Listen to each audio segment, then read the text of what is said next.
Okay, how many Christians struggle with the word P word?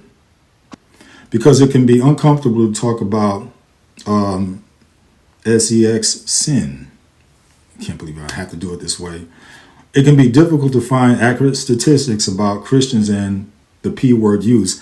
After all, gathering this data in church feels risky. People are likely to underreport in a church-wide survey, for example, because they don't want their secrets getting out.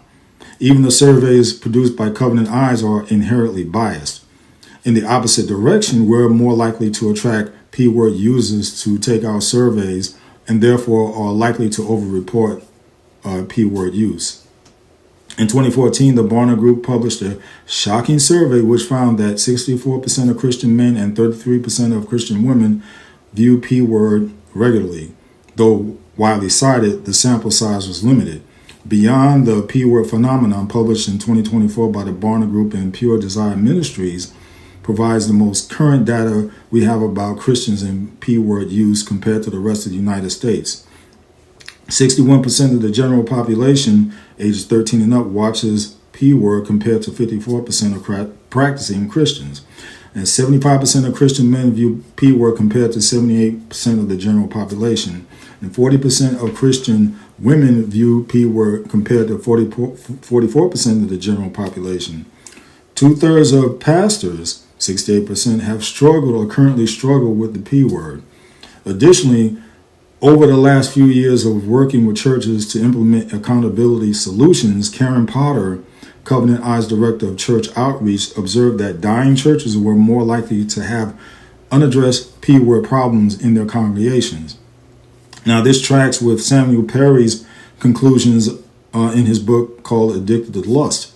Practicing Christians are less likely to watch P word, but they're more likely to feel extreme guilt or shame over their P word use and to self-identify as addicted.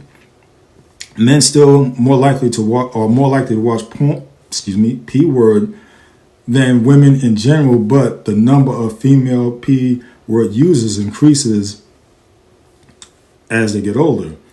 In a 2020 survey run by Covenant Eyes in partnership with Crystal Reynald Day also has some interesting takeaways about female P word users. 88% attend church regularly, 81% pray regularly, and 72% read their Bible on a regular basis. Now, okay, let's discuss pastors and the P word.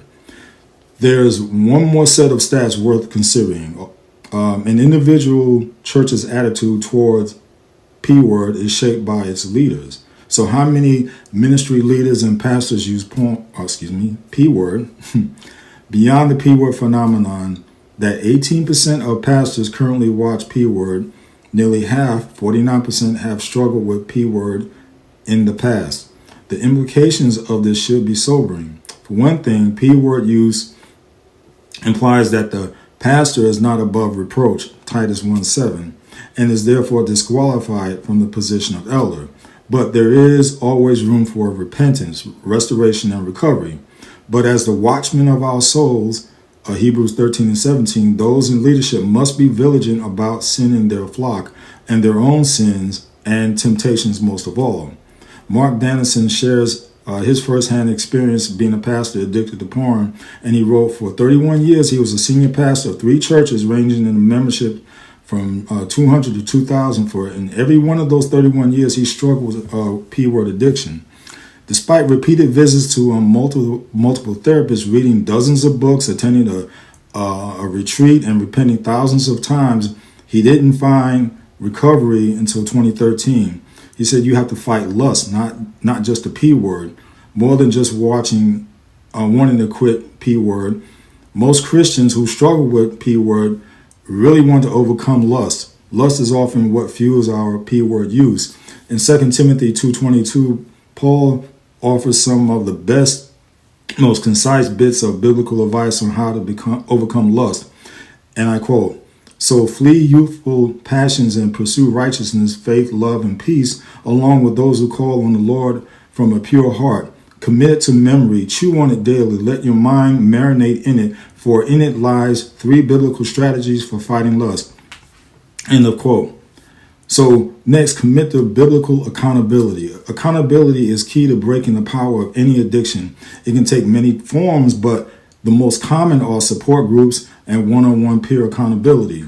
In all cases, the accountability relationship should be focused on breaking the specific behaviors that lead to taking the unwanted action. In other words, identifying triggers that lead to you the P word and finding healthier ways to respond, as well as determining consequences for repeated willful failures and celebrating victories. Obviously, after going over the numbers, these issues need to be discussed in the church more often than not. Enough said.